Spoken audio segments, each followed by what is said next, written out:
From the National Newsroom of the Canadian Press, I'm Emily Joveski. Wildfires in Jasper National Park have forced thousands to flee to BC, but evacuees are being directed to reception centres in Grand Prairie and Calgary.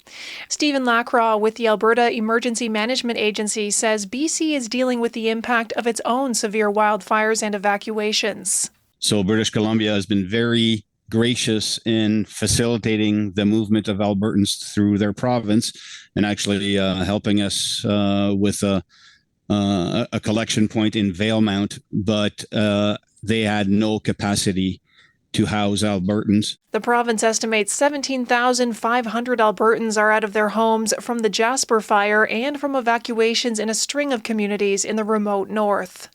A New Zealand coroner has found links between 4 deaths she investigated and a Mississauga, Ontario man facing murder charges for allegedly selling substances that could be used for self-harm. The 4 people who died by suicide in 2022 and last year all ordered items online from a business associated with Kenneth Law.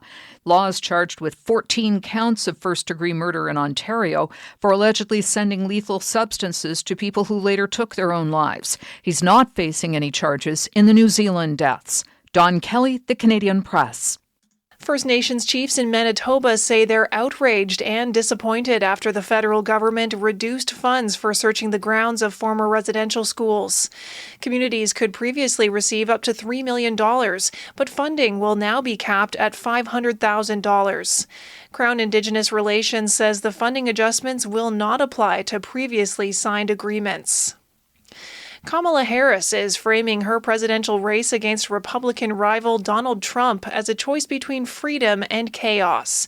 A roaring crowd of battleground state voters greeted the U.S. vice president in Wisconsin today, at her first rally since locking up the Democratic presidential nomination. She's aiming to draw a contrast with Trump, including on reproductive rights. We'll stop Donald Trump's extreme abortion bans because we trust women to make decisions about their own body and not have their government tell them what to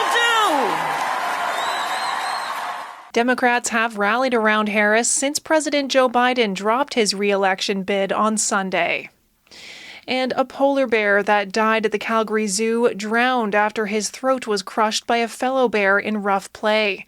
Zoo officials say the bears were roughhousing, as they usually would in the wild, when 7-year-old Baffin went underwater and did not resurface. Both bears were orphaned at less than a year old. This is the Canadian Press. In sports, Jose Barrios gets the start as the Toronto Blue Jays begin a 3-game series with the Tampa Bay Rays tonight at Rogers Centre. Barrios brings an 8-7 record into his second start of the season against the Rays.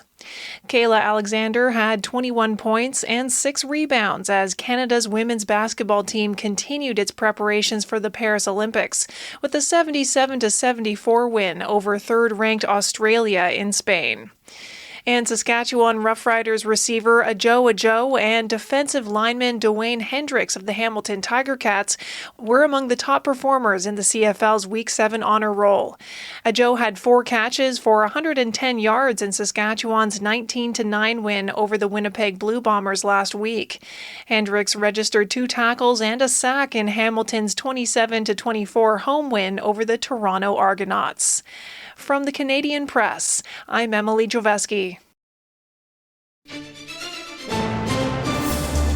Thanks for listening. Don't forget to follow and subscribe. For more of today's top stories, visit thecanadianpressnews.ca.